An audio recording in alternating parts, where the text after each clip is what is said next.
this is episode 371 being recorded on Tuesday, September 24th. And right now we're just getting ready, and then we'll put out the this will all be cleaned up, and we'll put out the final version of the podcast tomorrow, and then of course this is going out on Twitch, and that becomes a YouTube video as well. So, and we've got a couple guests. I'm looking forward to meeting them, and we'll introduce them soon here. But let me go ahead and do the little tweet out. Okay.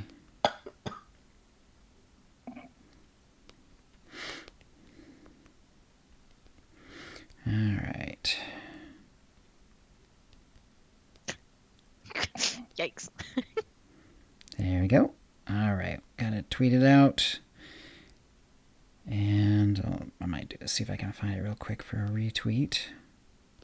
Gotcha. Let's see.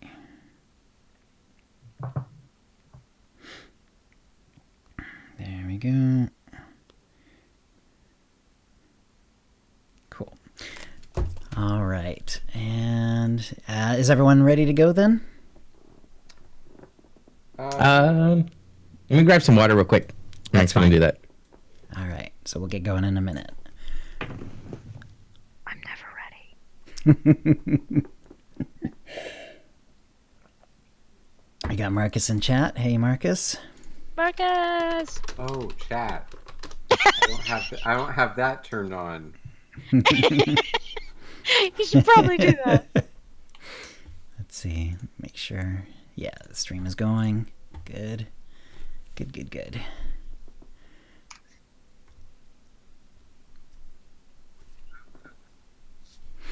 And Doc, did you have a chance to add your thing? Yeah, you did. I see it. The mine trap. I just added it. Cool. I was on point this week. I had it timed so that it would end before our episode. Nice. Look at me.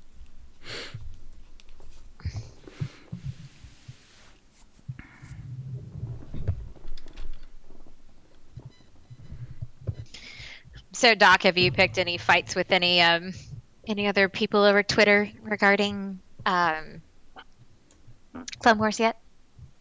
Oh, jeez. Nobody bit. I think they know that I'm up to my game. They know your game? I think they know my game. 'Cause there was only one person, and he wasn't even a jerk. He just chose to disagree with me. I'm just going to politely acquiesce. What is it? Decline your acquiesce to or whatever it is from Pirates of the Caribbean. Yeah. I just declined to acquiesce your request. Your request. There you go. Yeah. Nobody wanted to fight with me yesterday. Marcus is noting that you sound a little quiet, Doc, but we already kind of know that, so Okay. not much we can do. I can do one more thing. Marcus! Marcus!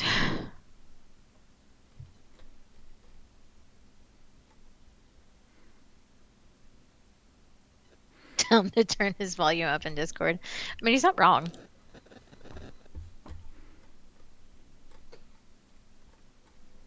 All right, this might mess with what Audacity's doing, but... All right, Marcus, can you hear me? Since you're the only person that complained about this. Yeah, more! More! This is arguably my problem when I'm raiding, too. I should just yell at people, I need heals! All right, calm down there, Genji. Calm down. That's exactly Okay, what you should be he yelling. says you sound fine now. Okay, cool. All right, so if You always everyone's love ready, it when you remind them that you need heals. Uh-huh. It's like you're at 0.1%. You're like, may I please have a bubble? Please? Please? It's funny how we yell I need heals more often than they remind us to damage the boss. Well, why do you think healers are so bitter? That They stood explains fire that. again! We're wasting all our good material on the pre-show. all right. So if everyone's Audacity is going, I say we get this started. Yep. All right, going in 5.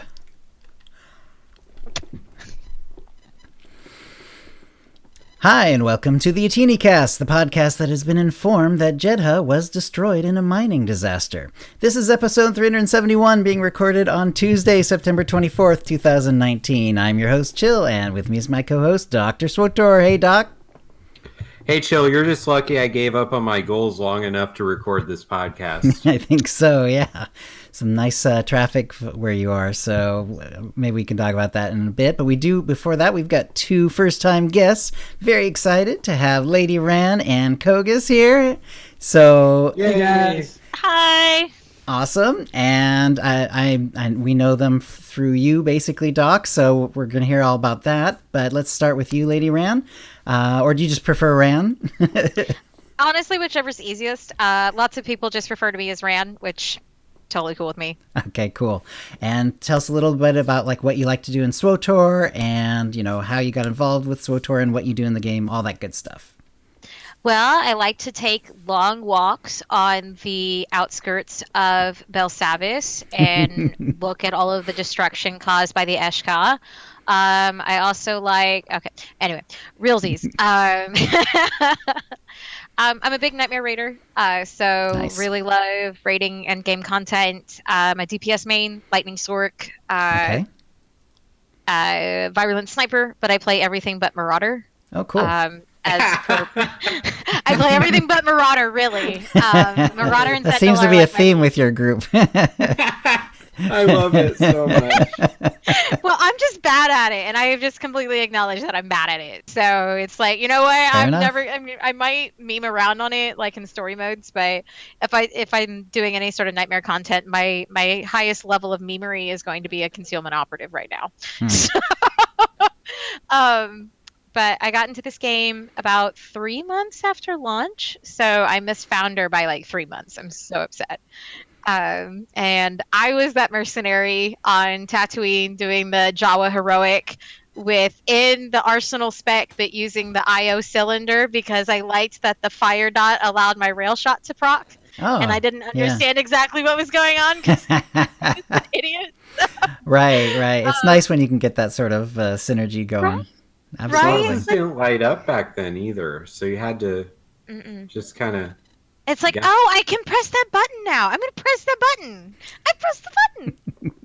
But I am also the creator and host of Entering Operations, which is a full in-depth video guide to all of the operations in Star Wars: The Old Republic. So we cool. started with Eternity Vault, and we go through every single difficulty, and the experts that, such as Kogass over here, we go through every single role, through every single fight, and all of the difficulties. Wow. So, That's nice. I mean, it's been a lot of fun, but I could not have do it without my experts such as Tom, PM, Kagi, Audria. Let's see, Schwartzschilder. I don't know if you guys know him. Blizza from Paramount, and then my own brother Bishop, who abandoned me. Aw. Oh. So, but all of the experts on Entering Operations, I couldn't do it without them. And where do we find the guides if they want to find it? You can find them on YouTube, actually, under my channel, which is, I think it's under Avar Rann, which is named after my mercenary. But I also have a link on Twitter, and Nice. then the VODs are highlighted on my Twitch. Very cool. All right. And so do you stream often? My current schedule is 3 times a week. I try to do Not more bad. when I can. Lately, due to some real life circumstances, I have not been able to stream as much. Mm-hmm. Especially with this broken ankle. Ow. It's been a little bit painful to sit and stream, but Yeah. normally it's at least 3 times a week. Very nice. Very nice. So, but thank you for having me. Of course. And how did you meet Doc then? I was lurking on his streams most of the time, just kind of like, Silently judging you, Doc. How you're does not that wrong. feel? You're not wrong. But, I always do my best, Sometimes that's not good enough in this game. No, I found Doc by primarily lurking in his Twitch stream, and then when he joined the content creator Illuminati, I took the opportunity to say, "Hey, fam, let's talk Dread Fortress and Sorcerers, shall we? Nice. Yeah, that was actually really cool. She was watching. She started participating in the chat while we were pulling Nightmare Brontis, and after that, she actually helped me fix my rotation a little bit. We got some stats, moving things up and down, and it's made a huge shift in what I'm able to do in almost every boss fight. Like I'm doing better in almost every encounter that I've been playing. So that's much appreciated. I actually was following outdated information. It's an old game, and I guess somewhere along the way, I was building my character for based on an approach that's not going to work. And so that's something everyone just, Well, no, what really was happening is that I heard him on his stream going, I'm really frustrated with my rotation. And I was like, I'm going to slide into your DMs, fam. Just waiting for that moment. Because I didn't want to be all like, yo, you're doing it wrong. You need to stop doing it this way. Because it was like, I didn't know what I was doing. I didn't know exactly what you were going for, Doc. So it was like, when you finally said that, I'm like, hey. Doc, I'm gonna slide into your in DMs general, real quick. win the fight. Like whatever else goes along with that, I'm just going for did I help win the fight? Exactly. Right. And other than hoping your ankle recovers, what are you doing like right now in game? Honestly, been doing a lot of leveling. So I'm maxed out on characters on my main server, which is Satil Shan. Nice. So I have 60 level 70s over there. Multiple Sorks included. So what I've been doing is we've been going through the story content on Starforge. So I have allowed chat to help me create some characters. So whatever we did on Satil Shan, we flip-flopped it. So for instance, I did a light-sided Sork playthrough. So we swapped over to a dark side assassin. Okay. So that way, people can see the differences in the storylines. Yeah. How, the different dialogues, if it was a female here, it's going to be a male here. So that's what we've been doing lately. And then raiding when I can. But mostly it's just story content at the moment. Excellent. Well, welcome to the show. All right. And and Kogass, how are you doing? And fill us in on, how you joined the game and what do you do in the game? Okay. Hey guys, I'm Kogass. How did I get into the game? One of my best friend actually, when the game was coming out, he told me about it and he was like, we have to play Star Wars. So I played with him for about a month. And we were playing on Space Slug because he was like, "You got to be on Space Slug because it's the best. It's the big old worm." That was the OotiniCast Guild's first server. We were on. Really? There. That's awesome. That was my first server too. Was Space Slug. Oh, that's great. Space Slug. We always refer to it as the Mighty Space Slug. Yes, the Mighty Space Slug server is no more, sadly. Yeah, sadly. So. Space Slug, for a while, I actually got into Star Wars because my ex, I was living in Italy, and she had a job that had her getting up at, 5 in the morning, and I wouldn't be able to go back to sleep because I wouldn't go in until 7, but she would wake me up, and if I would try to go back to sleep, I would be extremely tired by the time I'd have to wake back up. And so I just figured I'd just stay up and start and just do something. And that something was play Star Wars The Old Republic for an hour or two before work. And I got into the game. Eventually I got into raiding. And I was just like, well, I only have to get up at 4 o'clock in the morning. It's only an hour ahead of time. So while I was in Italy, I was getting up at 4 in the morning to raid at 7 o'clock at night over at Pacific time. Yeah, right. I was gonna say on an NA server, on an American server, right? Yeah. Wow. Yeah, I didn't know anybody on Darth Malgus. All my friends, my friend, like I said, he was on Satil Shan. I didn't want to change servers. I don't think server changes were even available then. And this was still when EV, KP were the big things. EC was still out, or was still in the works, right? So there was no real character transfer. It was just all that. So I got into Star Wars by doing that, and got into raiding. Really cool. I thought it was super. First raid was actually KP before EV. So I was like, oh, big old Rancors smashing me into the ground. Let's go, man. Yeah, it's awesome. Super excited about that. I love that one. Let's see. And so I did that for a while. Did you die to the fabricator droid at all? Like all melee do, at least once in their life in KP? Of course I would die to fabricator. I mean, You're not a juggernaut if you haven't at some point. You mean a marauder? ¿Por qué no los dos? Yeah, so it was just it was really fun. Let's see. I ended up playing a tank because I tanked until 5.0. So I was the main tank for the raid team. I would do everything on a jug tank because my ping was so bad I wouldn't be able to get the DPS I'd want to, and I'm not a very good healer. If anybody's ever seen me even try to heal, it's very embarrassing. Oh, I have stories. So I was like, all right, I'll just tank, and I learned how to tank. I took up, did a whole bunch of reading, talked to people, looked at gear, looked at all that stuff, and was just like, all right, this is what I got to do as a jug tank. And my main tune, Sharkbait Oohaha, has been my original tune as well. So I am scared and terrified to see how much I've actually had logged in on that tune, /played. Oh boy, yeah. One day I'll do it.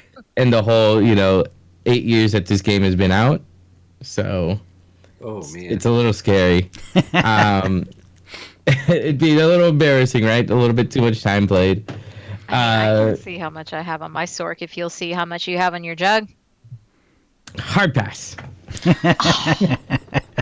Oh, come on. I easily have enough time on my Sork that it equals the work I put into my PhD. Oof. Wow. It's easily, yeah, like it's not that hard to get a PhD, everybody. So just level a Sork. I roll my eyes as I'm still trying to work on my bachelor's over here.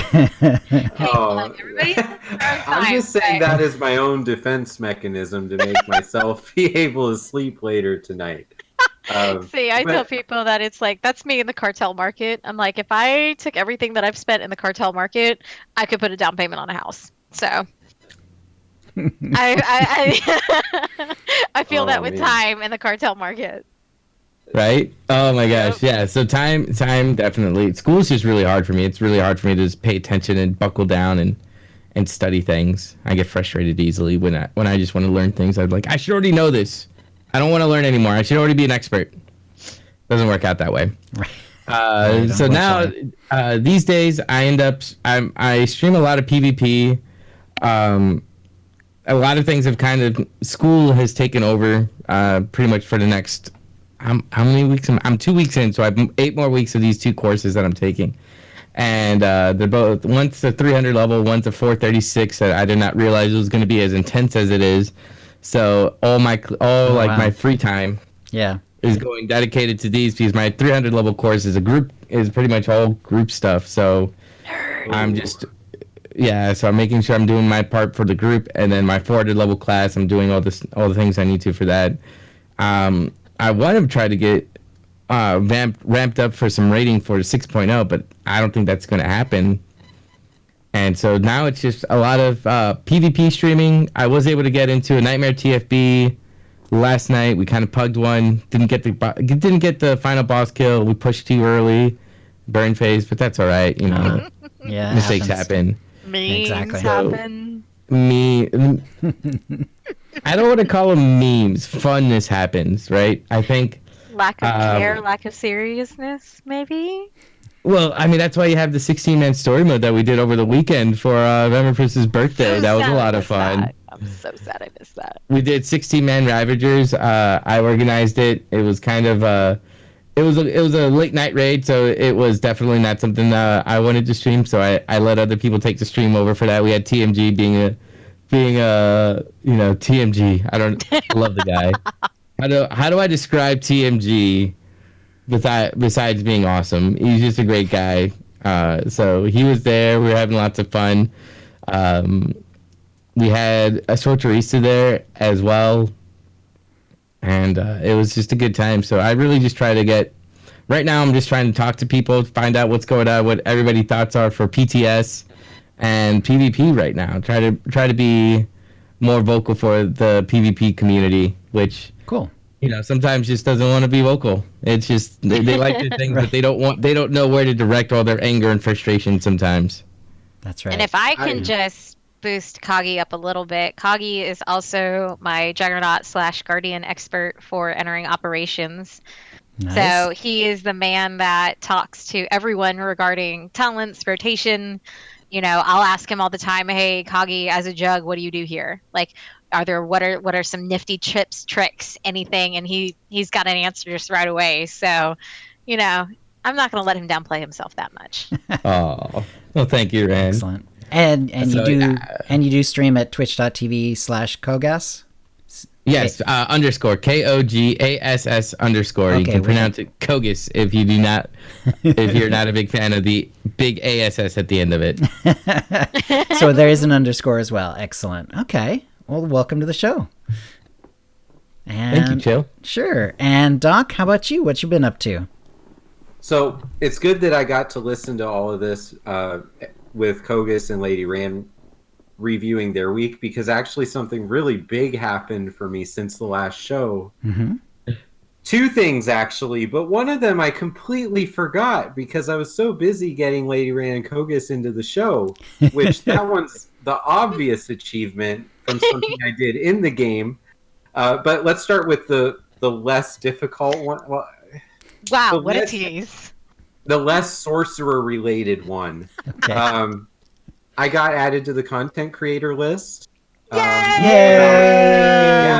2 weeks ago. Woot, woot. So all I had to do... Illuminati.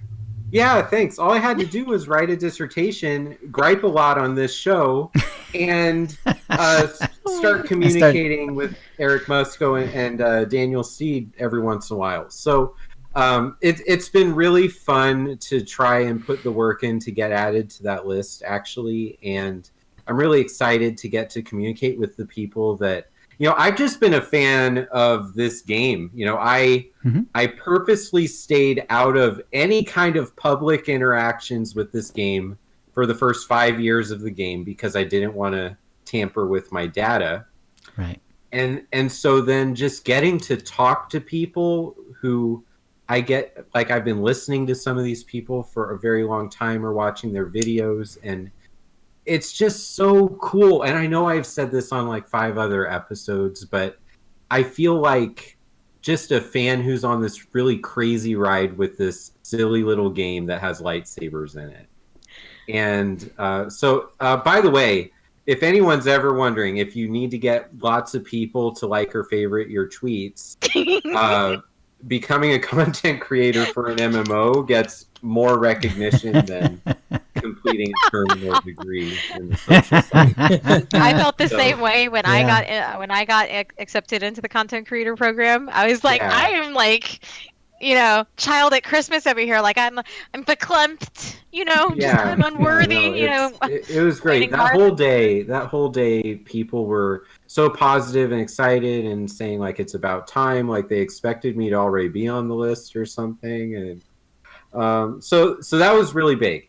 And that opened up the window for me to start talking with Lady Rann directly, because we never talked. I mean, I did show up on her stream maybe 4 months ago. I had stopped streaming for the night. I clicked over because I saw she was playing SWTOR and had the whole conversation of, I actually did a PhD. I'm not just being weird and saying I'm Dr. SWTOR for no reason.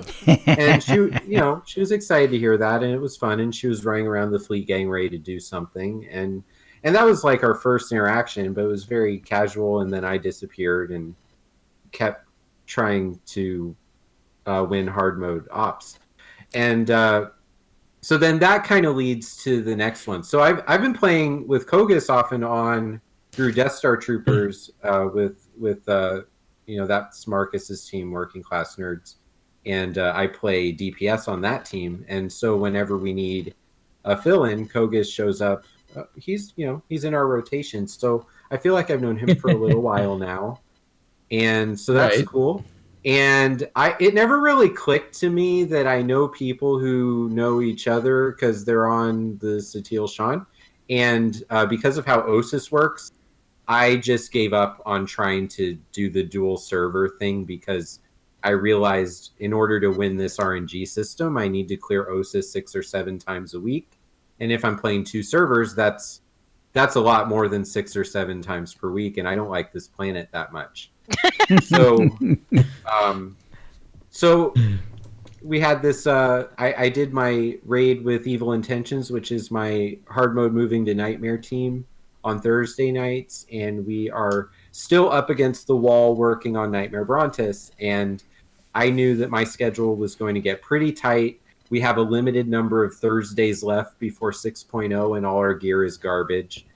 And so I was just talking to my stream. I was saying, I don't know if I'm going to get this. I think I said that actually directly, not really thinking anyone was listening to me, because sometimes you just are playing and you're talking out loud. And I in my version of events, I think that Lady Rann, you kind of responded to that and started trying to help me figure out a way to get that clear. So we were able to fix my rotation, fix my critical rating and alacrity, get my accuracy perfect get the enhancements correct.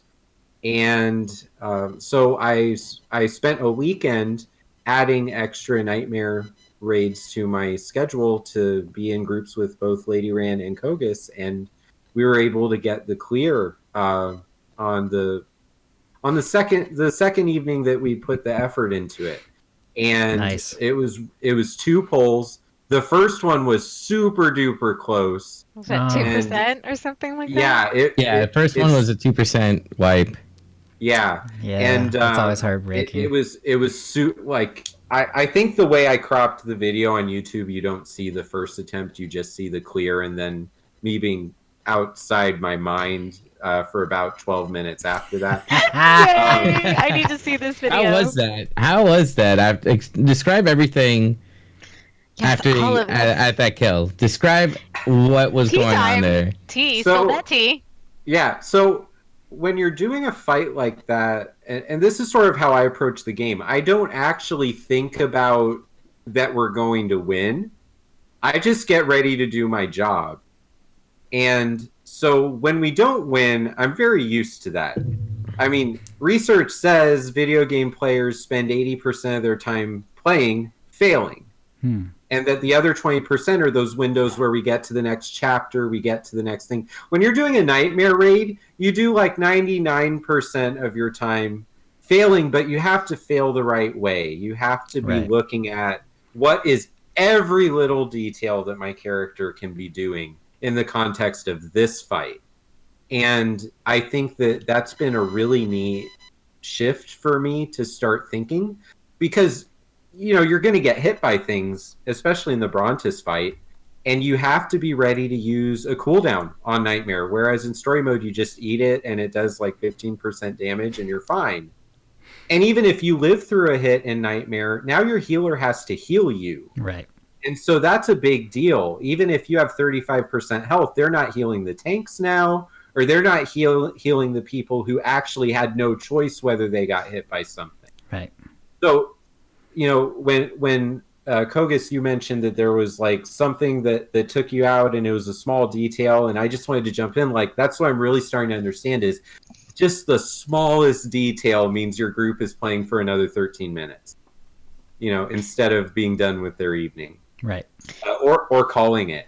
So, I think, I mean, I can't beat the fight in my sleep, but I can tell you every single thing I'm thinking about at all points in the fight. And it even came to, the night before we cleared it, I asked Lady Rann, there's so many parts in that fight for a sorcerer where the enemy is not standing there when you get the opportunity to be ready for it, which means I don't get to channel Crushing Darkness for 1.7 seconds. Which that's the absolute best way for me to start trying to kill something, is to be able to channel, but you can't channel if you can't target. So I was like, how do I do a good job when the snipers are putting their orbital strike on the ground and they look like they're doing great, and I'm doing like 3,000 damage per second for the first 5 seconds of that enemy's life. And so I think I figured it out. I have a rotation now in my head. I don't know if it's perfect, but it's like, this is what I'm going to do when my enemies are just popping out of nowhere. And I don't know if any sorcerers who are in the story mode moving towards hard mode are listening and hear this episode. But yeah, think about stuff like that. Because when you get to Nightmare or when you get to the tougher hard mode fights, you'll have to just have an idea. What do I do? It's such a weird situation. The fight starts that way, and then there's so many parts. Once you get into the 6-finger phase, they pop out of the ground. That's a pretty nasty part of the fight if you don't know what you're doing. I had to learn that you just need to eat the purple circle so you don't get knocked into the wrong place. Because I was thinking, avoid all damage. And they're like, no, just if you avoid all damage, you're going to wipe the group. So just take the lesser damage and live to fight another day. I'm going to just, if that's okay, if I could just piggyback on that. But I do want to commend you because there's a lot of people that come in and it's like, oh, I'm a really good hard mode raider. I can do this. I do KP hard mode. I can do TFB hard mode. I can do, I can do all these things. I'm so ready for Nightmare. And it's like, Nightmare isn't just a difficulty change. It's an attitude adjustment. It's a awareness adjustments. It's knowing that if I do pop, God Bubble as a Sork on 6-finger phase in Nightmare, I'm gonna wipe the group. I did that too, didn't I? Yep, I got it. I didn't say you specifically. Yeah. You called yourself out on that. Well, I figured it out. I just like, guys, I think I caused that wipe. It was really funny. You're like, okay, so I think that was my fault, but I'm not sure if it was my fault, but please tell. I think it was. And what happened is that he was like, oh, I have a purple circle. I'm low in health, so I'm just going to Force Barrier, which in his normal situation as a Sork, using Force Barrier to make sure that you don't die in a situation where you really can't afford to use a battle res right now, that is a great mindset to have. Mm-hmm. Use your cooldowns. But in Nightmare Bronte's 6-finger phase, you have your 4 DPS and then your 2 healers on the 6 fingers. And in Nightmare, you get knocked back. And if your finger loses aggro, so for instance, stealth out, Force Barrier, anything that is an immediate aggro dump, the fingers will turn and they will start like near one-shotting people. So to use Force Barrier on that phase, it was a learning moment, but he never did it again. So, sometimes it's like, oh, I made a mistake, but hey, I know how to fix it. Yeah. I'm doing all the phases out of order, but just to note, the clock phase is another one of those where the enemy just kind of shows up and you don't... I mean, I guess you could do Crushing Darkness, but you shouldn't do that on the first one because that's the one that's really tough to get down. That's something that I learned. And then burn phase for Brontes, you just have to do the best rotation you can imagine, and that one you do get you get a timer on that, so you can drop everything on her. And on the clear, actually, the fun thing about watching that video, because I've only watched it like 45 times at this point, she decided to. What's the name of the move? The punish, the one where she Fire shoots... and Forget. Fire and Forget, yeah. So both times when the shield goes down and she's ready to fight again, she chose to throw me across the room, which I just take that as a compliment. I just have to say, better you than me. Well, yeah, I mean, it was fine. It just, that's another thing where you have to figure out, how do I get back into the flow here? Because I'm on the wrong side of the room now, and the group needs me to at least get, 7,000 or 8,000 DPS during this little window. I can't get 10 now because I just got thrown across the room, but, maybe I can recover and do something pretty good. And so we got her across the room. We held her at the red gate both times after, before the first hand, and then after that you walk her across the room to the second hand, and then it's just burn. We had her at a really low percentage for that final burn, so then it's just play smart, don't stand in purple circles, use your cooldowns. I actually was able to force barrier 3 seconds before the fight ended, just as like a total fu to Ooh, getting saucy up in here. Okay, I mean, but not only did we get a Chivo, there was something else you got. Come on, brag a little. I got the Wings of the Architect for my character that I created on December 19th, 2011. So that was beyond, like, that's where the evening just went above anything I was really hoping for. Because again, I wasn't thinking we were going to win tonight. I was watching videos all day. I was watching what I did wrong all day, and like you just go into it. At least that was my whole approach. So the fact that we won, it was just like we won. I think the last thing before my video crops, it's a really nice moment. I asked, so what do I do now? And Kogass, your answer was, you get to play Star Wars: The Old Republic. I thought that was perfect, because I was really feeling like I'm signing in to play Nightmare Brontis. Like, all the other parts of this game did not exist for a long time. Like, at least, yeah. Yeah, and that's the thing about progression, honestly, and that's what ends up defeating a lot of people who want to get into Nightmare raiding, is the fact that you can spend weeks upon weeks, regressing on a boss that you've done for months. So, you could go in, you can get that 2% wipe on Brontes, and you're like, okay, I know that's the last pull. We're so close, but I know that we're so tired, so we're going to come back in tomorrow, and we're going to kill this we're going to kill this Dreadmaster, right? You wipe to second phase all night. Yeah. I mean, like, that happens all the time. And so the fact that you were able to come in and say, okay, I'm not going to let this defeat me. I might be a little begrudgingly logging in to play the game now, but you know what? I put this, it's what is it? The time sunk fallacy at that point. It's like, I put so much time into this and might as well see it through. Right. I mean, you got to remember, Doc, it was also a group effort. So I would definitely want to give a shout out to Wandrella, Cliff, Zab. Who are other people in the raid? Luna. And then was it Tom? Tom, were you healing with me? I think Tom was healing with me. I don't think Tom was able to make it. I think it was Tom. It was either Tom or... No, it was Krivy. Krivy was healing with me. There you go. So I was healing on a Stork and Krivy was on Mark. Yeah, I just want to give a shout out to them, and Crane as well, since he was there on Sunday night. Yeah. To try to get it on the first night that we were going in there with Doc. Big shout out to you guys. Thank you all for coming in and helping Doc get his kill. It was definitely a team effort there. So I'm not going to sit here and say it was just me and Rand. No, it was definitely the 8 of us, 9 of us. That's a good point. Thanks for adding them, because I don't know everyone that I cleared the boss with, and I know the two of you, so that's why you're on the show. But thank you so much, everyone who spent that weekend and the final evening just trying to get me through it. It's really, I had a question. Intisar in our chat asked about 30 minutes ago, which is harder, clearing Nightmare Brontis or earning a PhD? And I promised I would answer that.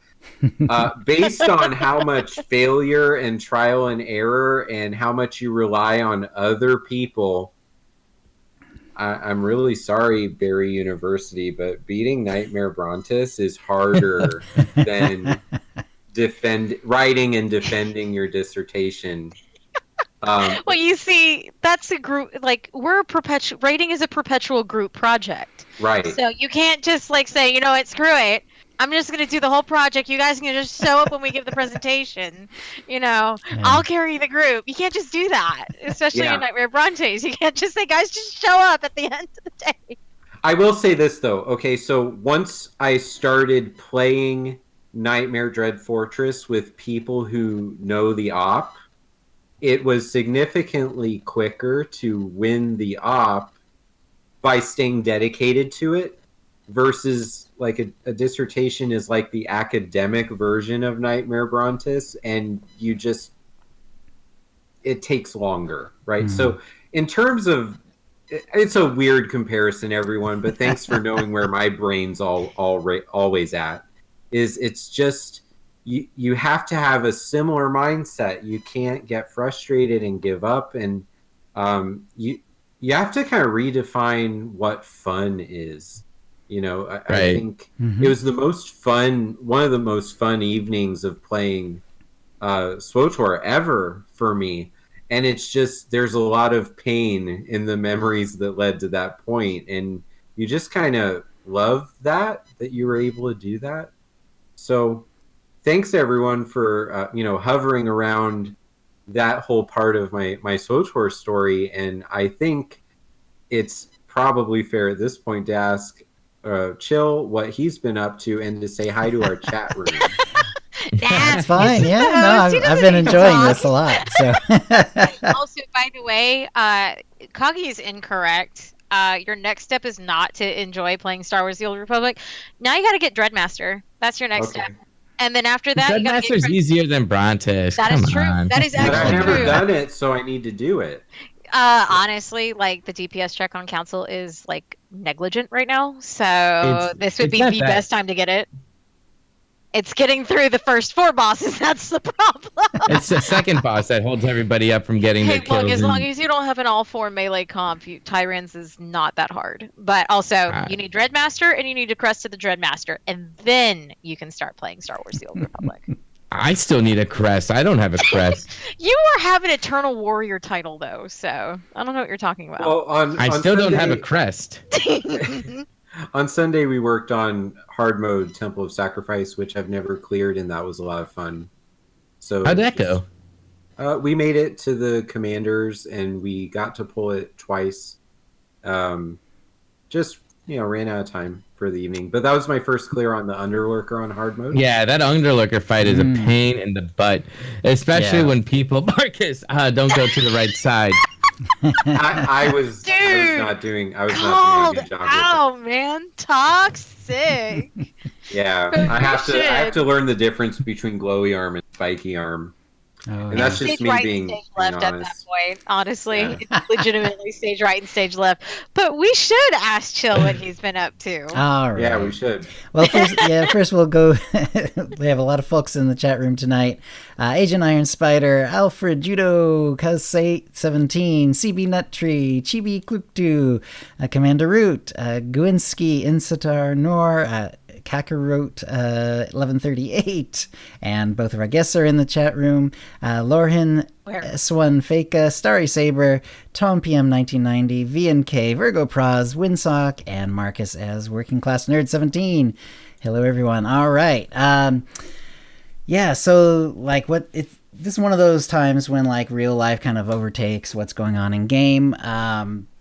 However, I've been working my Shadow Elastigirl cosplay tune. She's been 70 now, I think, since right around last show, and now she's like all done with Kotfi, halfway through Kotet, so still a fair bit to go, but really enjoying it. And I'm more and more convinced that actually going like Shadow DPS is probably the best fit for me, given that I am a complete alcoholic normally, and it's really hard for me to settle down.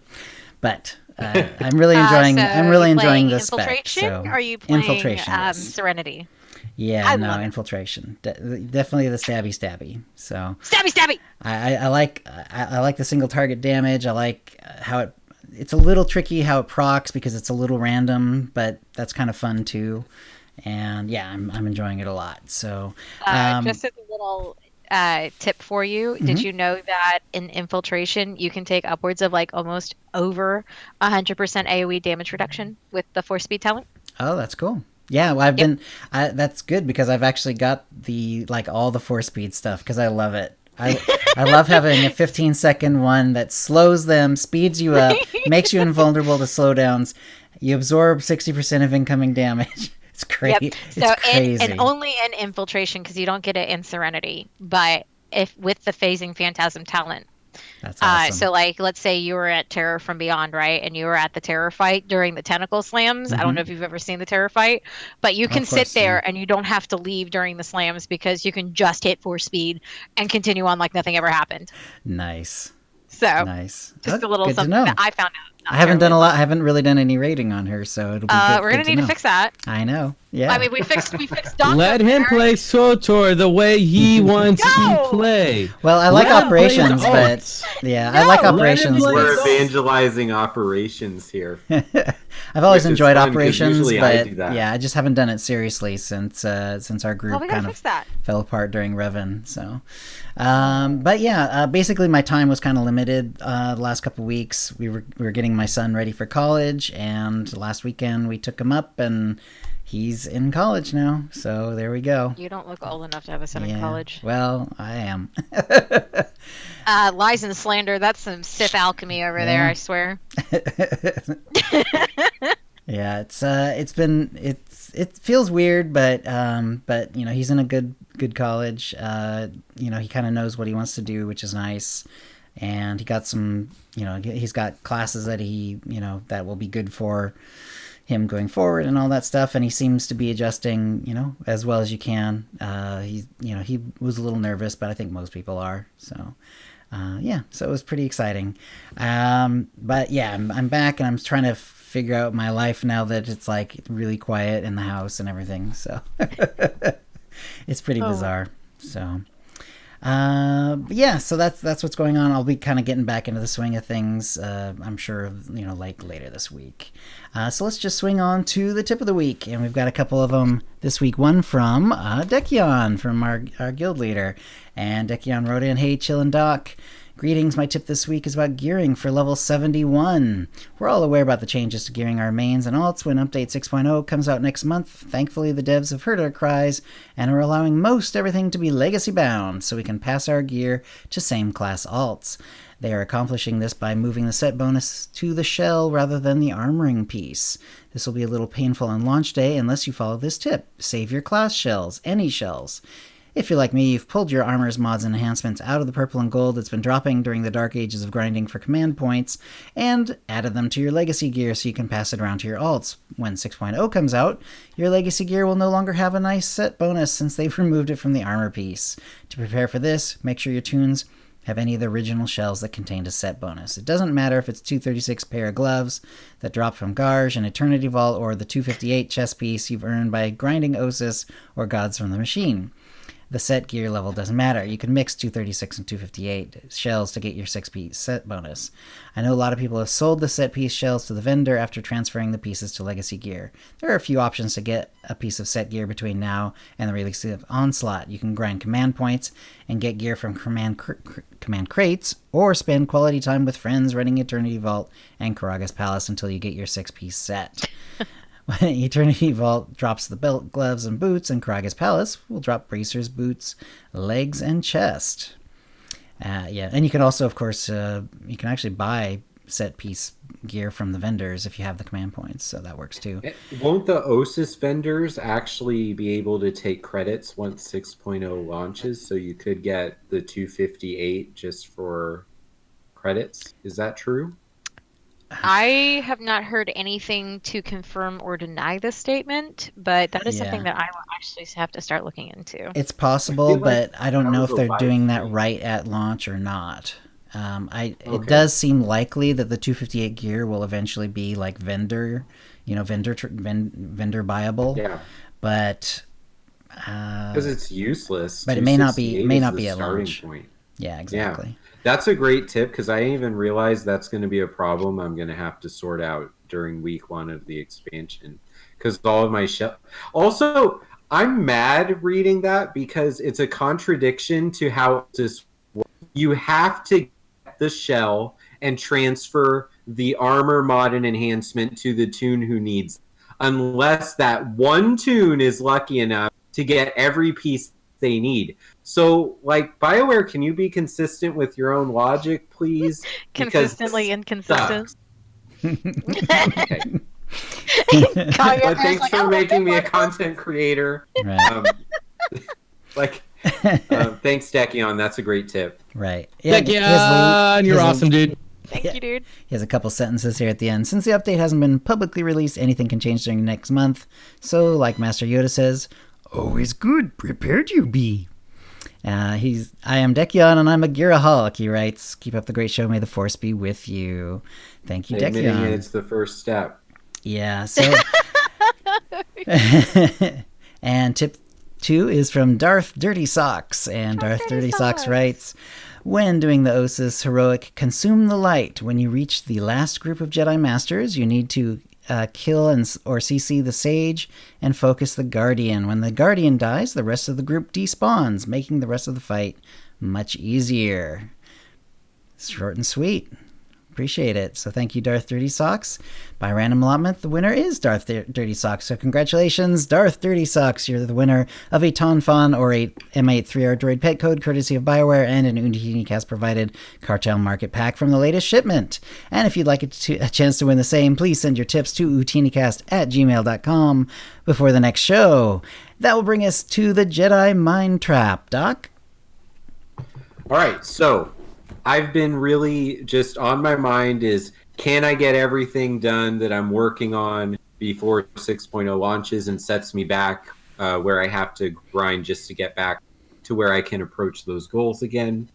And so I thought, but not everyone raids, right? I know that a lot of the things that Utini Guilds does, it focuses on more of a casual style of play or a social style of play. And so I didn't want to ask the question, who has the wings of the architect, and just kind of have everyone over here and then a few people over there. That's not really an interesting question. So I just decided, hey, I do true false questions in my classes sometimes. So why don't I do that? I've never done that for the mind trap question before. Nice. So I just created, I have completed my goals before the expansion lands, true or false. And then, obviously, that's not a lot of information, so I asked people to get into some conversation with me and with everyone else here and talk about what are the things that you tried to do or that you're working on, trying to fit it in before the expansion gives us a new approach to the game. And so we did have 59% of the people who voted say that is a true statement. They have accomplished their goals. They're ready for the expansion to land. So then that leaves 41% of the people who voted saying false, meaning they're still working on something or they're becoming more and more resigned to the idea that they're not going to complete this thing. And, it differs. If you look at the conversation on my Twitter feed, you'll see some people pointing out that they don't think they're going to get it. And there were a lot of really interesting goals that were being discussed. So before I go in and start talking about specific ones, I just be cool to go around first and then... You're kind of going robotic there, Doc. I'm not sure if there's anything you can do about it. Probably not, but I can repeat myself, I guess. And edit.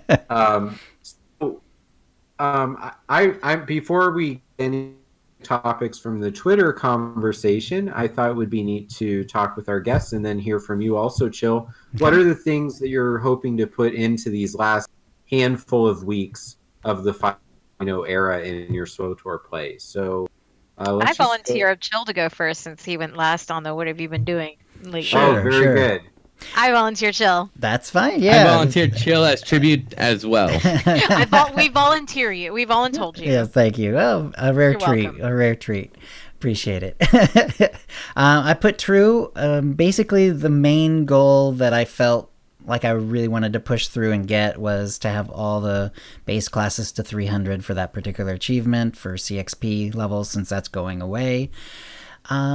It's not that I don't have anything to do right now. I'm taking, what I want to be my main class and just re-leveling it just for fun. And if I get her to 300, great. If not, it really doesn't matter because the gearing's all going to be, thrown out the window on day one of Onslaught anyway. So that's fine. And as far as the mirror class goes, I'm planning on doing that in the expansion because Nautilins. So so that's the plan on that side. And so I'll be kind of, once Onslaught hits, I plan on doing like the Onslaught story and leveling Elastigirl, and then at some point, probably not like day one, but relatively soon, creating a Nautilin and leveling up the mirror class. So, but I'm pretty happy with getting all the base classes to 300 and calling it good there. I'm sure there's lots of other achievements that I could be getting, but I'm gonna stick with what I'm going for now. So I'm happy with that. So there you go. Yeah. So I said yes. True. Your turn, Kagi. I volunteer you, Rand.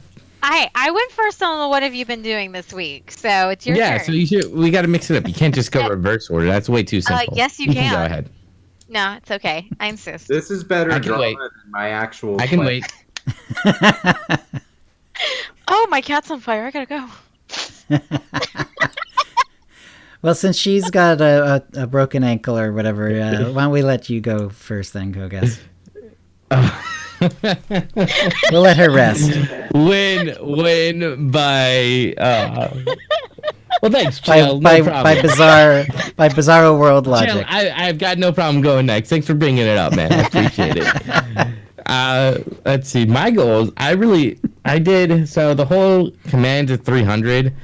I never really took super seriously because anytime I got a command boost, I'd put it in my legacy bank, and then whenever it was double XP, I would play it on a tune that I would use that boost on, my dark side or light side, whichever was aligned, and I would just use that boost to get that character to 300.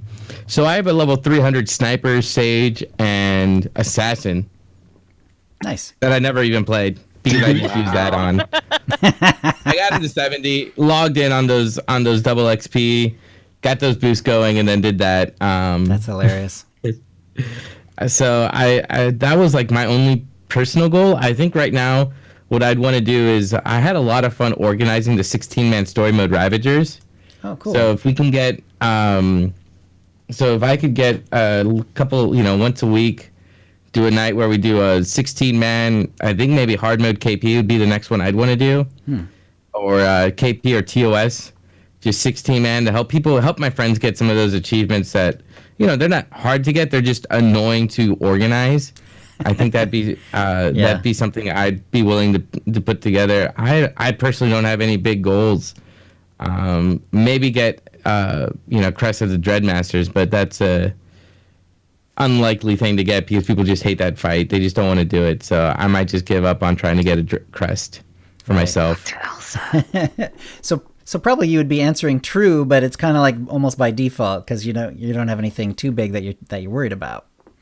Right. I mean, the crest would be great. I'd love to have the crest on my main. That's the big thing is like nice. Everything I do is like for shark bait. Ooh ha ha.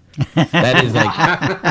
That is my main two names, Shark Bait, Ooh-ha-ha. Gotta love, I always love a Finding Nemo reference. So, he's the one whenever I do a raid, I make sure I clear it the first time on him. So when 6.0 drops, if Jug DPS is not viable, I will switch to a tank to make sure I get it done on my Juggernaut. I want to do it on a Juggernaut first. I am a one-trick pony because I only want to play my Juggernaut. I know I can play some of these other classes. I learned, Cliff taught me how to play Merc. I was able to play Merc for the rare instances that I needed to play ranged. It was really funny when I did a 16-man Master Blaster run. People were like, Kogass isn't here. There's no Juggernaut here. And I was just like... Just wait for it. Just wait for it. And I was whispering with some friends, and they were just like, "What's going on?" And they're like, "Wait a minute, Kogass, you are in here? You're on a Merc?" I remember that. They're like, "But Kogass isn't here." And I'm like, he's like, "Don't say anything. Don't say anything." Okay. Yeah, exactly. So I would say the only thing by default would be true. I mean, it's a wish list. Right. At this point, the Crest of the Dreadmask would be a wish list. It's not super necessary, but it'd be nice to have it on my main. And besides that, just help some friends out. That's what I'm a big fan. I can be a little bit, what's the word? Rough around the edges would be a good way to put it sometimes. But I try to help out my friends as much as I can, or people as much as I can. Oh, that's great. And yes, jugs are always fun to play with. Well, you wouldn't be on entering operations if you weren't a one-trick pony. So. All right, Rand, your turn. Okay, fine. My answer would be false. So I have not completed everything that I want to do before 6.0, but I'm also a massive completionist. So I am 93% operations. Whoa. I am missing 16-man hard mode Revan, most of gods from the machine, and 8-man veteran colossal monolith. So I know that I will never get gods in the machine nightmare. So I would really like to at least get 16-man Revan, because I was out for my birthday when my group was doing 16-man hard mode Revan. So I missed it, and I am many salty about it. But All right. so I would like to get 16-man hard mode Revan before Onslaught drops. Um, but there are just some other things that I really want to get done. I want to get my legacy. I want to get my legacy copied over to Darth Malgus. So, but now that the character transfers are up, I'm gonna send a assassin of mine over to Darth Malgus, which means I have an extra slot open on Satil Shan, which totally is going to get completely used up as soon as I know what I'm going to be playing in Onslaught. So, That's I want to do that, and I want to make sure that that gets done. I mostly just want to get good, really. I'm the type of player that when I'm in a raid team, I like to be able to play, and this ended up, funding my alcoholism. But like, I like to be able to play any role that I need to play for a raid team, and especially I lead my own raid team. We're called Offensive Tactics. We're part of Paramount. We're on a little bit of a break right now. We're waiting for Onslaught, but I played a sniper and I was the raid lead. But I want to be able to fill in any role should like my Marauder be out that day. I can swap to Marauder and we can bring in somebody else, or vice versa. So I want to learn how to play Marauder. Yeah. I want to learn how to play Sentinel. I want to, yeah, exactly, Agent. I like to be a utility player. Right. So, which so is the fact hard that at the highest level when you're playing like the nightmare stuff. Yeah. Asking to be a utility player as well that's a pretty high bar. Well, I mean, and then like there's not a lot of tanks in the game. Because tanking is kind of a little, especially in the high tiers of rating, tanking is a very thankless job. Mm-hmm. So then you have the players who are, and then there's that whole stereotype like it's like if you have a tank that thinks that the world revolves around them because they're good, and then you have the tanks that are like really garbage, but they're not garbage. But they're garbage, but you can't tell them that, hey, Right. can you maybe use a cooldown like right here, please? You can't tell them that. So there's a whole lot of problems with the tanking portion of the Nightmare community. So I want to learn how to be a better tank. I can tank all the way to the Dread Ops. And I can't tank Revan. So I can't tank Revan. I can't tank Master Blaster. And I can't tank I can't tank Brontes, and I cannot tank Tyrans yet. Wow. Still, that's pretty good if those are the only ones you're having troubles with. The reason I stopped tanking in 5.0 was because when 5.0 dropped, I was like, well, I can tank or DPS. And then my friends or my raid group, which were my friends at the time, I ended up leaving that raid group.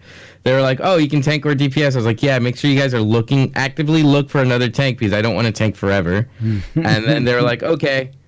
And then for like 2 months, they were like, you're going to tank. They never looked for a tank, so I ended up getting really upset with them, and they're like, dude, why don't you just want, like, you used to be so helpful. I was like, dude, I've done these raids so many times as a tank. It's very boring for me. I need to do something else. Let me DPS. They're like, well, we really need you to tank. And I was like, all right. I actually went ahead and destroyed all my tanking gear on Starforge. I literally destroyed it. I was in like 242 gear when it was the max at the time, and I recycled it. I was just like, I'm not tanking anymore, guys. Like, you didn't take me seriously. I am done with this. And so I destroyed my tanking gear on Starforge, and I went back to Satil Shan and was like, I'm just gonna gear up my tunes over here now as a DPS. And people are gonna ask me if I tank. The answer is no. No. Right. So I need to ask all our listeners to do something. We have to do something about this thankless job thing.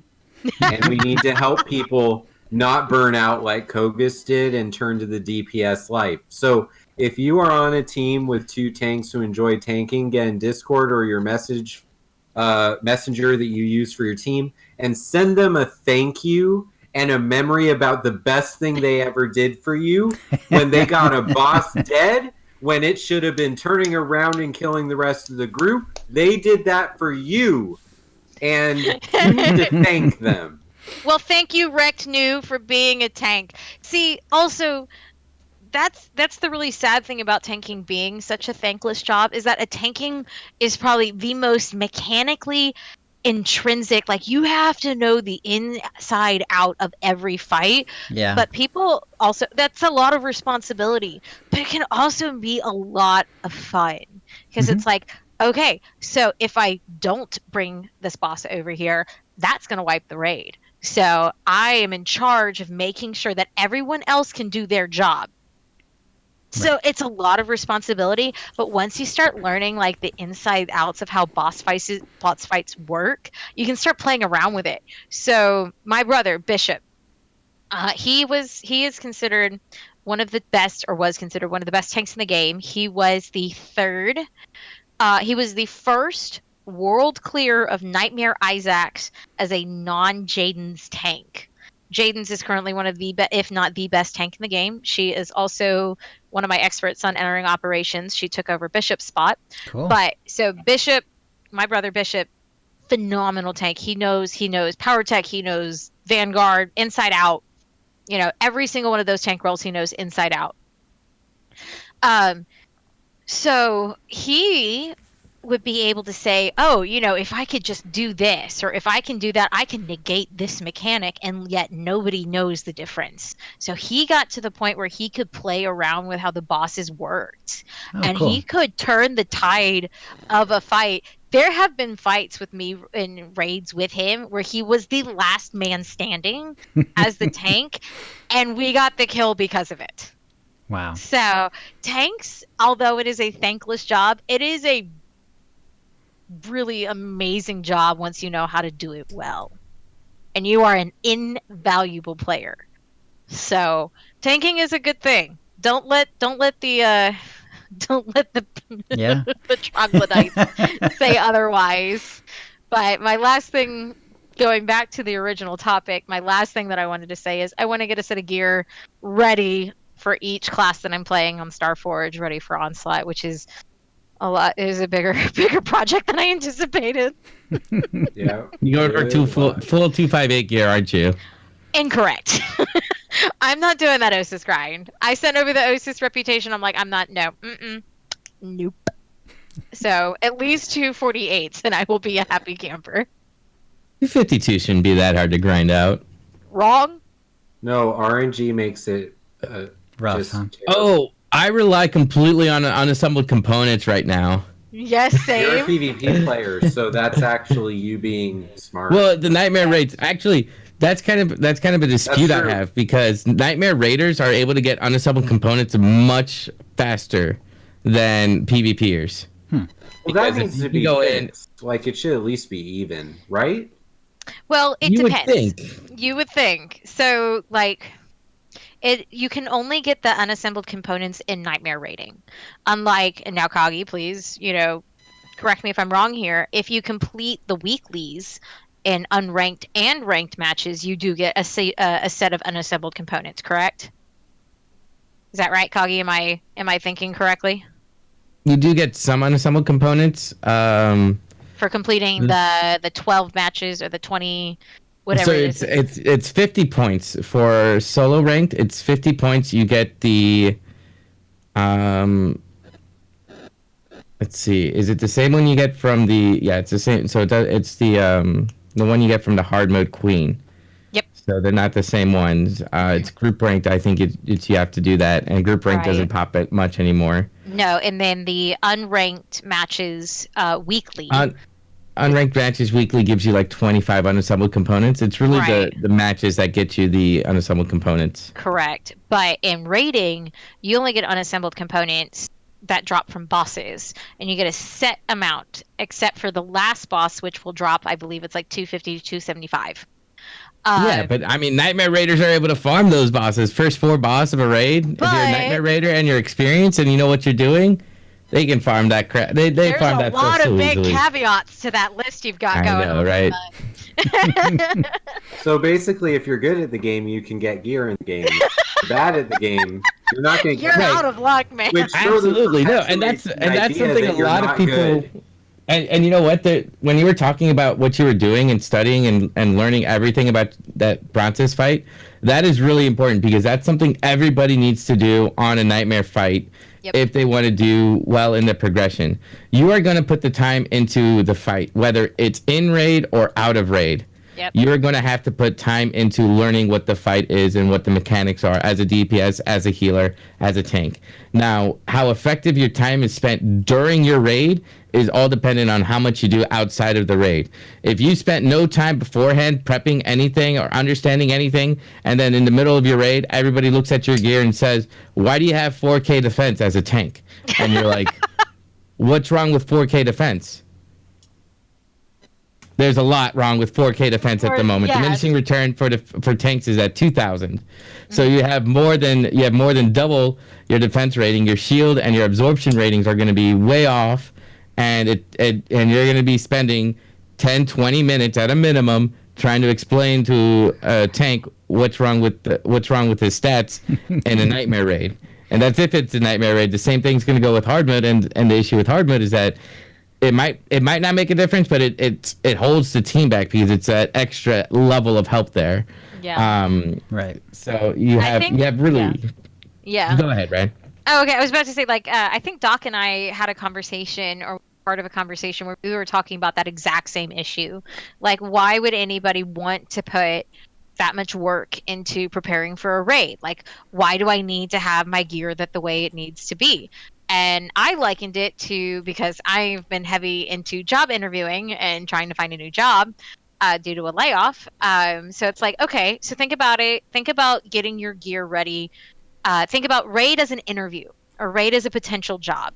And then your gear is you preparing for that interview or for that raid.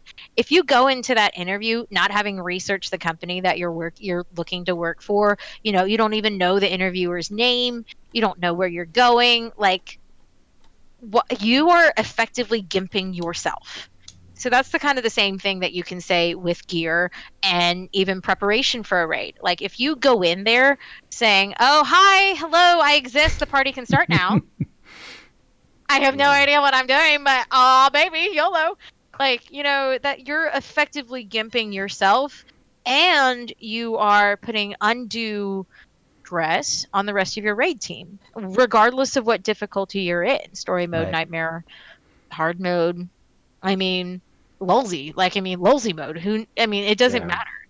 So, for anyone who is actually considering getting ready to raid, I would highly recommend both gear and doing a little bit of studying on the side. Hey, there are some pretty great videos out there, and there's like entering Operations 101. I was not going to be plugging my. You might as well do a shameless plug at that point. Hashtag shameless plug, right? If Chael was okay with it. Oh, absolutely. That's what it's all about. I was going to say that there are a lot of really good videos by people who are better than me, and that's really not saying much because I'm pretty garbage. But there's a lot of really good videos, and there's a lot of funny videos out there too. So you're, next thing you know, it's like, oh wow, I've been researching the Brontes fight for 2 hours. I learned nothing except I like how she talks. But what? That's 2 hours. Yeah. But that's where your research and your raid comes in, because you're like, well, why did they do this during the fight? I don't get it. And then you're just watching it, and then in the middle of the fight, you're like, oh, that makes sense now. Right. That's been the biggest thing for me as a newcomer trying to do the content, and it's new for me, is when you see something that's beyond the normal setup, you just rewatch it to try to figure out why they did it. Like, I was getting ready for hard mode Revan, and so I've never seen what Revan can actually do. I've seen the watered down story mode version that you just instantly win. Oh, geez. Right. By choosing not to unsubscribe in the middle of the fight. So you see someone walk over to the side and there's the pink circles, right? And I haven't got to do this fight, so I still am going to share a very elementary observation. But I was like, I've never seen that before. So then you rewind to watch the last 20 seconds and you realize that, oh, that's something someone has to trail over here. And so then you have the guide open, like Dolphy or Volk or wherever it is that you're reading, and you scan through what they're describing. So now you have the description from an intellectual perspective of what that thing is, and you also just saw it happen. So you rewind it again and watch that entire phase of the fight. Now that you've read all the things that line up with the new things that you're seeing, and now you might be ready to have your tune be standing in on that fight. And at least like you have a chance to use what you just picked up. If you have not done any of those things, then it's going to be very difficult for people to catch you up to speed because they might say what the name of that move is and you won't know what they're saying. And then they'll say it's the pink circle or purple circle or whatever. Right. And you'll say, oh, what are you talking about? That's in this fight? And it's just you have to pay attention to every detail that you can take control of. And I want to just return really quick to some of the things that people are trying to finish from the 5.0 era. We have a lot of people still trying to focus in on that command level 300 on all 8 base classes. That's one of the big ones that people are still working on. Yeah. And a lot of people are excited to create Nautilin. So, wow, I touched on both of those when you asked me ready. about it. So apparently I'm like right in the middle of like what everyone wants to do because I just finished my 300 mission and I just talked about how I'm going to make a Nautilin in the expansion. And Intisar had probably the most unique response. Mm-hmm. He shared that he just finished defeating all the dark side, light side world bosses that spawn. Oh. And I told him that that's pretty awesome because I've never even seen one. Oh, really? I have a couple killed, but I've never done them all. Yeah, and they're not easy to kill. I mean, if you're just running around, you can't do it at level. You'd have to go back and do them at 70 or whatever. But and even then, with the level sync on the planet, you still need a full group to do it. Yeah, and there's a lot of the Dark versus Light bosses that have special cheating mechanics, I guess you could call them. So like, if you're a certain distance away, you get automatically one shot. Those types of just like weird, not really prevalent common knowledge mechanics. So good for him. Yeah. It's like that noise and that prompt in the middle of the screen. It's like a bat signal, like now's my time. Exactly. That's not how I feel when that happens. I'm more of the, who needs to pop the command pack? This does not mean I'm fighting something else tonight. So, really good job, Intisar. I thought that was really nice to find out that you have done another really complicated achievement. Oh, he says it took a lot of pugging. I bet it did. Yeah. So pugging is another challenge. In order to not belabor the point, Chill, let's move along and get into what we have remaining for our talk today. All right, so we'll move on to the Holo feed. There's a ton of news. We'll be able to go through this pretty quickly, and we'll start with the Grand Galactic sale continuing. So everything that they put up on sale is going to stay on sale until October 21st, which is right before Onslaught. We already had character slots and character transfers, so 50% off character slots, 70% off character transfers, and again, these are still active.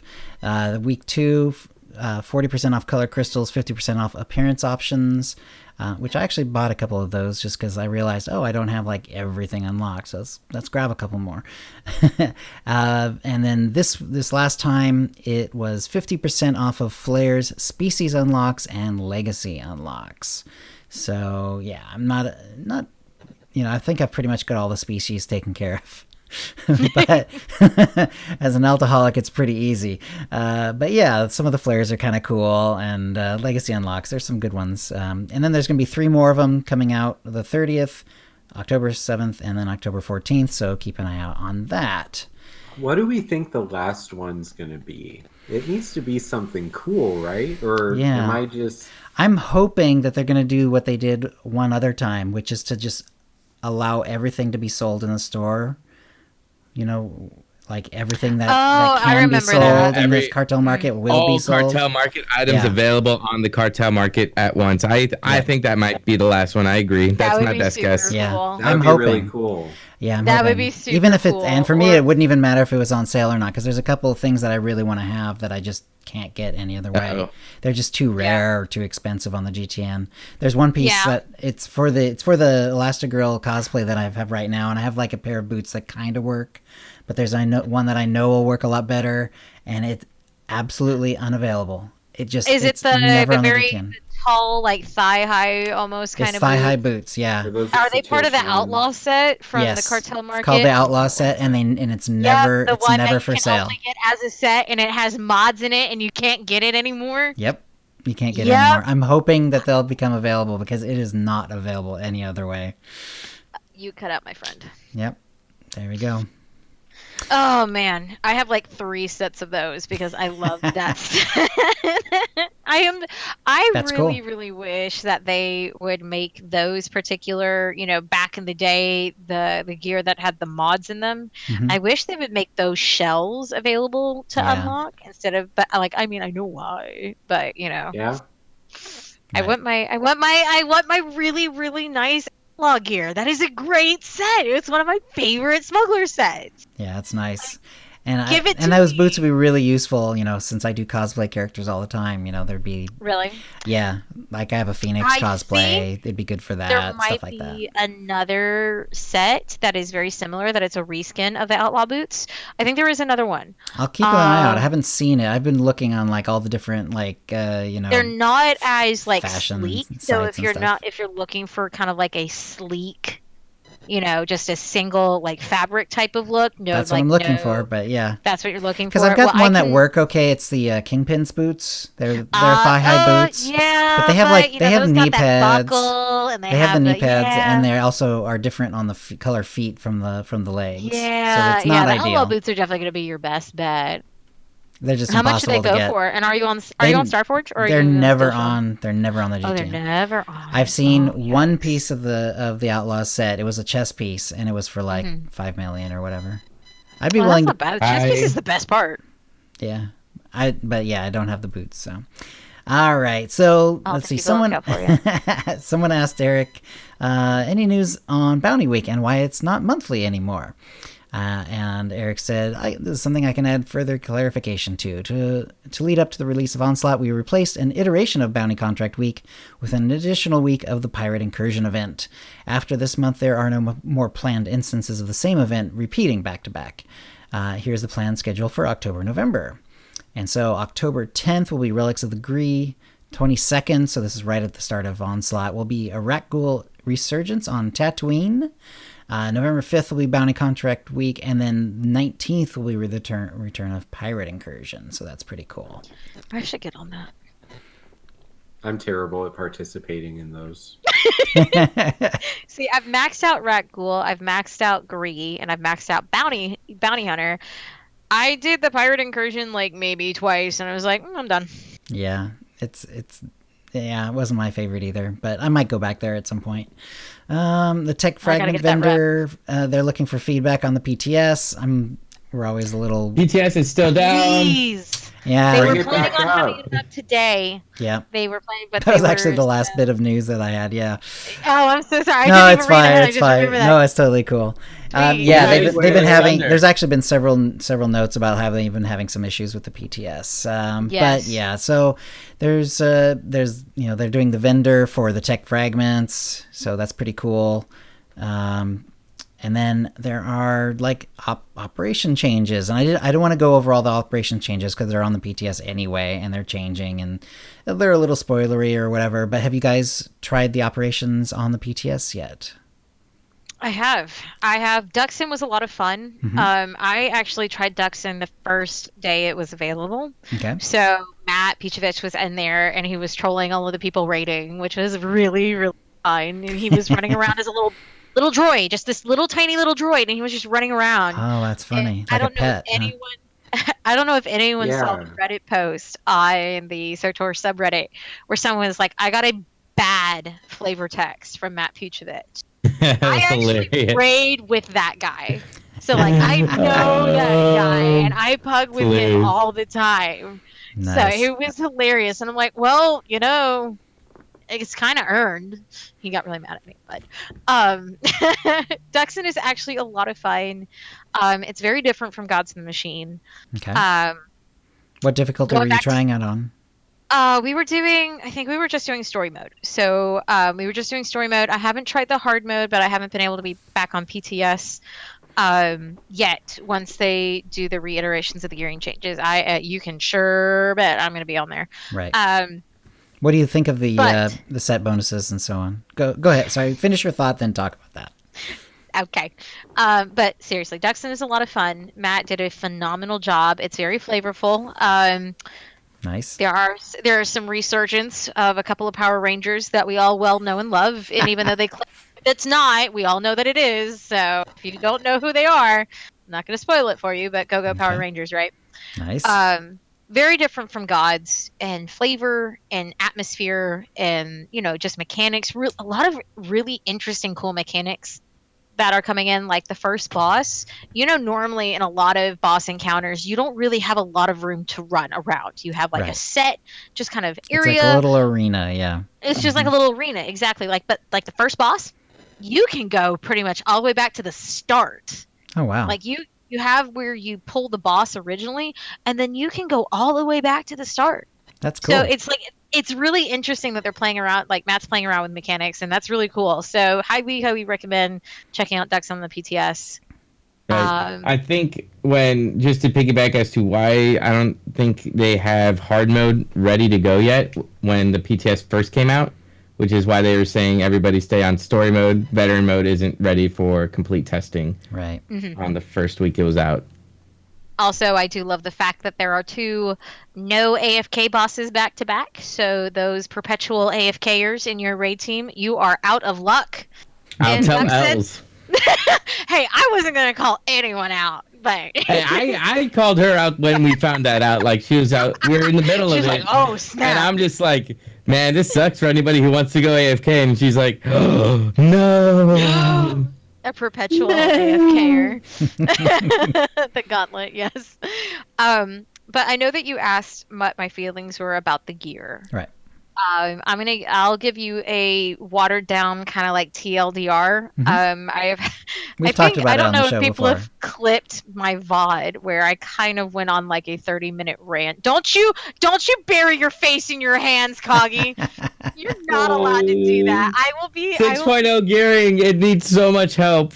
Okay, I love you guys. Yeah, I'm going to preface whatever I say with people who are listening, who are watching, whatever. Please give your feedback on the PTS gear. If you do not like RNG, tell them. Tell them. Be polite about it, but be firm about it. Because I'm going to tell you what type of RNG gearing I have been in. And I'm going to tell you why it sucks. So, I stopped playing in 5.0 due to the thrill of the hunt and the fact that we went to the RNG gearing. Doc, he's like, oh, I know what that means. I talk about thrill of the hunt in my presentations at addiction conferences where I'm talking about slot machines and video game addiction as like inhumane decisions that game companies make in order to artificially inflate game the time. Connection between the player and their game. And I hate that I play a game. At least I don't have to pay for every gear drop like a slot machine. But holy hell, can I say that? Sure. Why not? I cannot believe how similar to 5.0 6.0 was as a starting point. So sorry at the start. At the start. Yes. Yeah.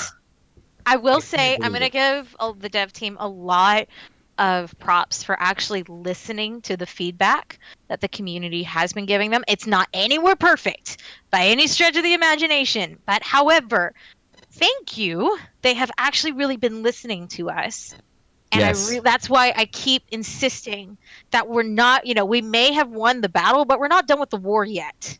We may have fought that, no full RNG. We may have won that battle, but we're not done fighting yet. So please continue on the PTS forums, on Reddit, on Twitter. There's a lot of the content creators that are fighting for you as well. People with loud voices, who don't know how to do volume control. So, there are I a lot will of literally write a journal article. I also we gotta give huge shout outs to Andy Knoll, Yes. and Yes. Zamzam. Yes. It really, without those two people, Andy doing all the research and all the time needed, and Zamzam for putting the information out there, we would not be anywhere close to where we are with the devs understanding the frustration from the player base. Cool. That So, needs yeah. to be. We should give them props every chance we can, because that Round of applause here. But in case anyone's not familiar, what Andy did and Zamzam did is they ended up taking a ridiculous amount of time and figuring out that there were 19 tiers of gear. We're not just talking about like best in slot. We're not just talking about set bonus. Right. There were 19 different levels of gear that were present in Onslaught, just to get Right. from point A to point B. So Well, yeah, go ahead. Yeah. Well, here was the thing was that, and Andy this was a part of his research, was that in order for you to gear up from level 700 or what is it, 300 or 270, there it is, 270 is what I'm looking for. In order to gear up from 270 to was it 270? Am I okay? 270 to 272. You had to have all your almost every piece of gear 270, and then you would start getting a piece of 272. So if your gear rating was at 268 still, overall, and you were missing 3 pieces of gear, you would not get any 272 pieces because your gear rating still said 268. Wow. So we were going to start having an influx of people holding onto bad gear, needing on gear that they didn't need at all, and then just because it had a higher number. Just because it had a higher number, and you would artificially have to hold on to a piece of gear so that you can get a piece of 272 to drop, and then you could put on your old one.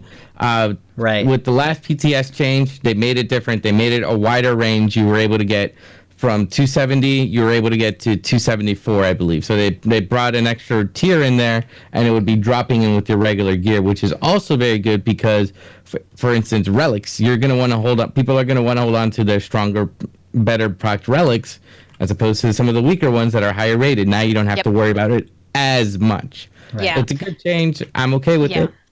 Still needs work though. Right. 2 big things I would say is loot table. Yes. For operations, and moddable mod vendors for something being they've if been there's working on, Yeah, mod vendors like in 2.0. I think it was 2.0. Yeah, 2.0 where you're able to buy specific enhancements and mods. So, one of the things that I wanted to... I'm sorry, go ahead. Go ahead, Oh, Lady okay. Rann. Okay. Well, one of the big things that really perturbed me about this return to the RNG system was that when I left 5.0 in the thrill of the hunt because of legitimately because of the command crates, and that it was only going to be because of the command crates, I went over to World of Warcraft and I played World of Warcraft for 2 years. Battle for Azeroth, which is their most recent retail expansion, has this exact same gearing system, but it is worse. It is 100% worse.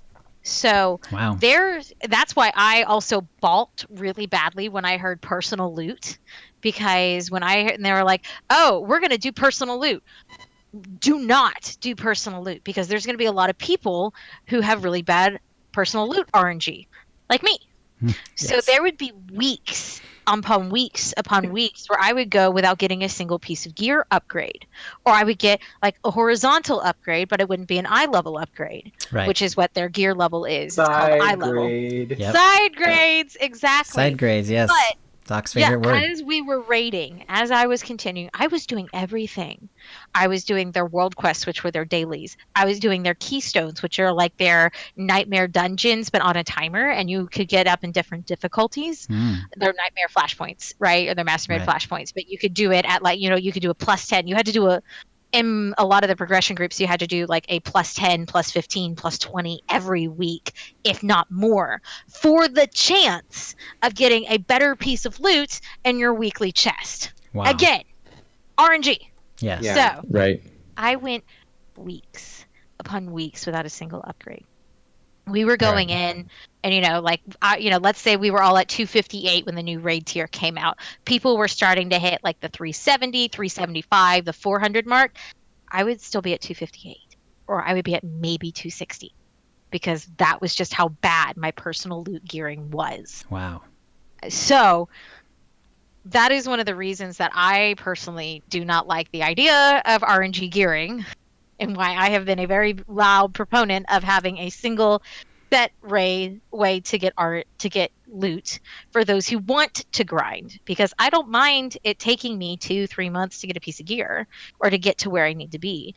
It's that, okay, it might take you 3 weeks to get a piece of gear, or it might take you 9 years to get to where you want to be. Right. So, and that's the thing about RNG gearing, is that it's an artificial time gate playtime. And that some people will get lucky, and then a lot of people will not. Most people will not. Yeah. In fact, it's true that most people will not, because that's kind of how that's set up. Yep. Because if there's a lot of side grades, a lot of people are going to get hosed, and only a few people are actually going to get that top of the end of the bell curve. Where they're actually getting lucky. I know it defeats the purpose, but all of the efforts that are being made to have protections against bad RNG and all the side grade stuff, there's really no reason to think about side grades until you're in the top tier of gear, because you're not supposed to be forging this long-lasting relationship with 272 gear. No. That's like getting a green 228, everybody. You just disintegrate it, but now we have to hold on to it. And if I find a tank earpiece that has a 272 on it, I should actually try to get it. Yep. Because it's better than my actual DPS healer set earpiece. Right, So, but and then we go to that whole, but my bag level or my backpack level or my inventory level says I'm this level, but my actual equipped eye level is different. Right. And so, and then that causes a whole nother skew of problem. And then you've got the people needing on stuff that they don't need, like Sorks needing or operatives needing on tank pieces just because it has a higher eye level. Their eye level, right. Exactly. And I think the issue of why BioWare trying so hard, maybe with futility, to figure this out, is because there are so many different ways to play this game. And the percentages of who plays what means that although, everyone on this podcast understands how operations work, and 50% of who's on this podcast right now plays nightmare raids consistently, and I'm a wannabe in that category. I know you two do great. You guys do a great job. So, but the point is, that's not actually the breakdown of the community. One of the most shocking findings from when I researched this game at the turn from 4.0 to 5.0 is how small of a percentage of people prioritize operations as their way of play. And so that makes me conclude that this system is possibly really great for a lot of people who maybe are not in front of microphones right now. So, well, what, if you don't mind me asking, what is the most popular, or what is the style that most people play this game? If it's not, I know it's not operations, and I know it's not leveling PvP. Tunes and customizing characters. Really? Yeah, that's far and away the bread and butter of, from BioWare's perspective. Like, if you need to make a choice right now, who do you make sure is happy with 6.0? It's actually not the operation players based on the data I collected. It's the Space Barbie and, level from 1 to whenever they stop playing, right? It's not even 1 to 70. It's, the people who are in that low B, mid B PvP kind of match. And that. Well, excuse you, Space Barbie Princess is be all and all. So I would kindly ask for you to take that back. Well, they like you. I'm not taking that back. This gear system is proof that they love you. Right? Well, the fact that they're changing the gearing system is proof that they love us. Now, the issue, and not the issue, the comparison between the new gearing system and saying that it's a Diablo gearing system and being like, oh, it's just like Diablo. The problem with that is that there's people who will go into the operations and Diablo, you have your greater rifts. I'm like, okay, cool. I remember rifts, greater rifts. I played Diablo for a couple of seasons hard. So I was just like, if you want to make that comparison, I can make the comparison and say this is why it's a bad way to go with it, because the hardest content in Diablo is that 4-man greater rift at whatever tier level you want to put it at. And, you can get your gear slowly upgrades piece by piece. The hardest level of gear in SWTOR, or the hardest content in SWTOR, is a Nightmare Operations. And so you're not able to just reset that or solo ranked even. You can't just go in there and reset those every 20 minutes, It's an operations. You're locked out for a week on that tune. And then you're going to have to create another or do it on an alt. So to say, oh yeah, just have it set up as the same loot system as Diablo doesn't work out, because Diablo, you're able to do it if you go for an hour. You can go in and clear this your greater rift 3 or 4 times. You're in Star Wars doing a Nightmare Operations in an hour. You might get the first 2 bosses down. Right. It's not comparable loot in the way that it works. The loot system might be comparable and be like, oh, that's how it works, but the way you get the gear is just not feasible for SWTOR. Maybe for Flashpoints it could work that way. Yeah. But I mean, you're not going to see me running Flashpoints unless I need to be running those. Yeah. Well, I mean, and like people in chat were saying, is that these are raiders are rolling alts, and power leveling alts, so that way they can continue to raid. So maybe that might also skew the metric. But Kagi just touched on a really, really good point, is that, people who like to do endgame content at any sort of difficulty level, we get a lockout once a week per character. So we can't just go in and just hope upon hope that, hey, I hope that this piece drops for me this week. If not, that's going to make players feel like, well, I just wasted my entire week's lockout hoping for something to drop and it didn't drop. So, and then, if you only have 1 or 2 characters that can actually do that because of one reason or another, hi cat. And then you're rolling against your teammates if it does drop. Right. Exactly. That whole lockout thing too is one of the, it's a different problem, but we saw a smaller version of this with Osis, where if you get bad crate openings at the end of, you spend 45 minutes on that planet by yourself, not even the way you prefer to play, and you really need an earpiece. So, people on Death Star Troopers, I was all night lamenting, like, I need to get my earpiece. That was directly me being salty about this. You don't get the earpiece. So now what? I need another sorcerer, right? The only reason I have 7 sorcerers chill is not because I'm an altaholic. It's because of Osis. Fam, take that back. I have like 14 I am so happy for you. Don't take it back. Don't do it. Take it back. I've got the whole thing is too, and that's I'd be happy with one. That's my point. Yeah, that's where I was just like, I don't rely. So for Osis and the 252 and 258 gear, it's one of the reasons why I only played Juggernauts is I only need to gear up 1 legacy set, and then I'm geared up on all my tunes, pub side and imp side.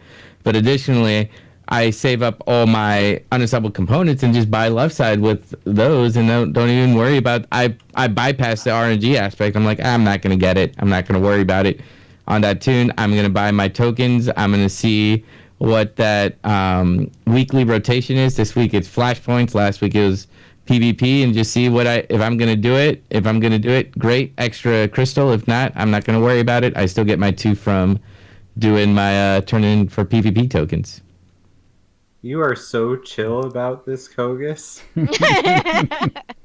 I Well, get see, he's so a angry. PvPer, so he gets like, oh, I can just queue up for another match, That's and I right. can do this, and I can just do that. I say that, but I mean at the same time, I had literally 100,000 unassembled components when Osis dropped. I had 10 stacks of 10. Well, what was I gonna spend them on? I was min maxed in 248 gear, and I was just like, well, I'm not gonna play All anything. all I'm hearing is wow, I was playing the effectively. I played this game. All I hear is, Kogass, you have no life and played this game way too much. No, I was gonna say you're a one trick and not spending those assembles on any other sets of gear. Well, it helped me, didn't it? And I was able to min max. Well, I geared out. I actually geared out a Merc in 242, or a Merc and a Marauder, and a Power Tech in 242 gear or 248 gear. Got those all geared up, ready to go. Learned how to DPS on them. Got everything I wanted min maxed. Learned utilities, all that stuff, and then I was like, I'm not a real big fan of PT Merc or Marauder right now. I'm gonna stick with my Jug. See, and then you'll have me, the inverse, where I have legacy base set up with the different classes and the different roles for the classes that I play in 258. So I'm like, okay, here's my sniper gear, here's my Sork DPS, here's my PT DPS, here's my Sin DPS, here's my operative DPS, here's my Sin tank, here's my Sork healer, and like, Wow. like I am so out of components. What am I gonna do? I am starving for components. So what we need to do, Chill, is when you're editing this episode, you need to break it into pieces that BioWare might actually sit down and just play in the background of their workday, and just be like, "You're welcome." 4 of your content creation team, just chatting about the gear system. You're welcome. Yep. Happy Well, birthday, you see, Merry I'm here, Christmas. and so they're gonna be like, "Oh gosh, turn that off! Yikes!" Well, No. All right. Well, I think we should move on then. We've got a lot. There was a lot of sort of like low grade news. Like they're looking for PTS feedback on the UI changes and stuff like that. But let's move on to the force feedback. We got a couple of interesting things here. The last week's tip of the week winner, Magsoul, got some cool stuff out of his pack. So he sent me a little picture of what he got. And he actually got the toy Fearsome Rage, which is like Kylo Ren wrecking the computer console. And he got a Jungle Gundark mount. So that's pretty sweet. That's not bad for an Ultimate Cartel pack at all. Yeah, I got a couple. He also got a cannon and like a die module too, which is pretty cool. And also, congratulations to the aforementioned Zamzam for her community content creator spotlight. And there's a whole article and page on SWTOR.com, and it's on the news articles. If you go to SWTOR.com and look up the news, she's still right on the first page. You can click on it, and that was really awesome. She's been a really good, really good content creator for the whole community. So, again, congratulations, friend of the show. So, Sam is much awesome. deserved. She's really nice. I love her. She's awesome. And so I don't want to do like a full like Starlight Digest or anything, because we've already talked about operations a lot. But let's say someone has been inspired today by all the operations talk, and it's like, but I've never done operations. Like, what's the best way to just get started? What would you suggest? Literally getting started.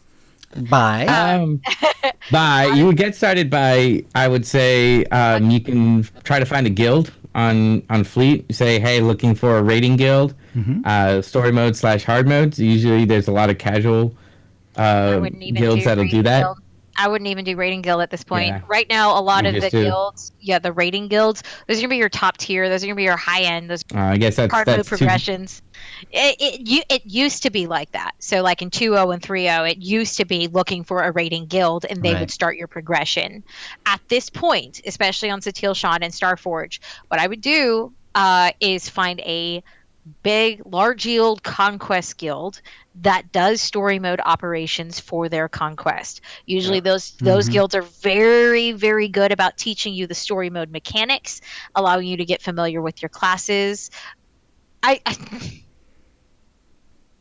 Okay, happy now mechanics in story mode and lull mode.